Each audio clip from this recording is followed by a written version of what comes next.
दोस्तों हम आज खीर बनाने जा रहे हैं। आप देख सकते हैं ये भैंसी का दूध, ये ड्राई फ्रूट, ये बिहान की फर्सी।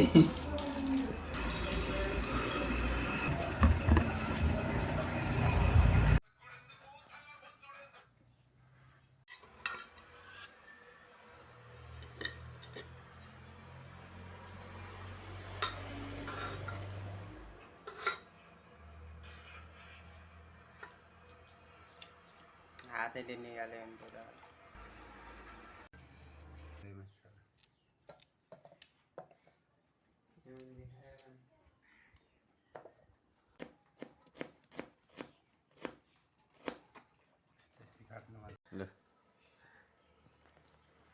ड्राई फ्रुट हालिसक्यो। अब यो पाक्नको लागि रेडी भइसकेको छ। अब केही छिनमा हामी यसमा चिनी राख्छौँ, त्यसपछि यो खानको लागि रेडी हुन्छ।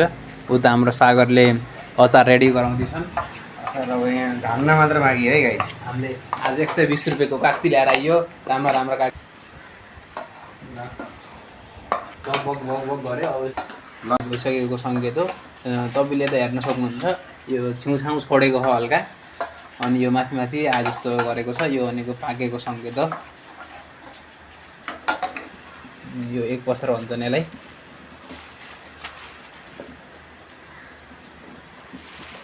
यो 2 बसेर जति भयो। यसलाई यतिकै थपिदिउँ, सँग चलाउँछौँ।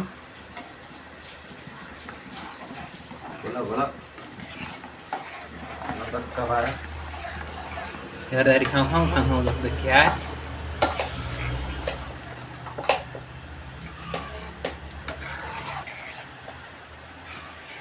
हाम्रो यसरी मिलेर खाइरहनु पर्ने हुन्छ। टक्क परेर पाकेको सेन्ट आइरह। हामी यस्तो मासु नखाने, यस्तो खिरसिर खाने, यस्तो शुद्ध शाकाहारी मान्छे हो। त्यही भएर दायामा केही सोध्नु पर्दैन। मस्त बनाइएको छ। अब झान्न मात्र बाँकी छ है गाइस। त अघि नै तेलमा फ्राई गरिन् जिरा र बेसारलाई। कति हुन्छ होला त्यसो रेगुलेटरबाट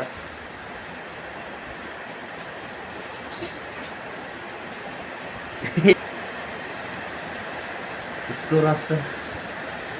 भाइ भाउ अफ गर्यो रोक।